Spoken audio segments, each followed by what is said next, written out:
Kaporo antiere kada wadnam chumbi ni rowere mani kod talanta kod lony mopogore pachoka koro idwani okaw thuolo mar manyo nafas mag tije mantiere yore mag mbui ma okseyo piny owacho ewi nok mar tije pachoka. Kane oloso Mombasa nyasi mar nyiso lony kod talanta mopogore mideno ni Pwani Innovation Week, jagoro mogirore migawo mar kido kod timbe oganda Ismail Malim koni en ayanga ni thuolo mag tije nitiere, to kata kamano thoth rowere pok owuok oko mar manyogi. Okoni dwaro nitiere mar rowere go chuogo grube manyalo miyo gi yudo hola kaachiel kod sir mamoko mawuok kuom piny owacho kaachiel kod riwruoge ma ok mag piny owacho.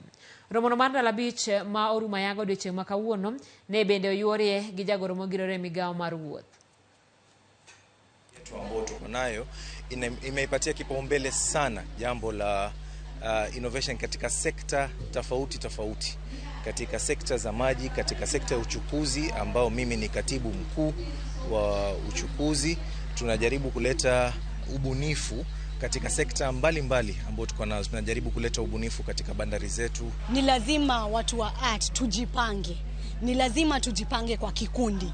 Kwa sababu nikikuja mwenyewe sitaweza kupewa pesa mwenyewe, lakini tukuja kama kikundi. Even when you look at even something to do with the youth fund, what they're encouraging us is go as a group, come up with an innovation as a group, come up with an idea as a group.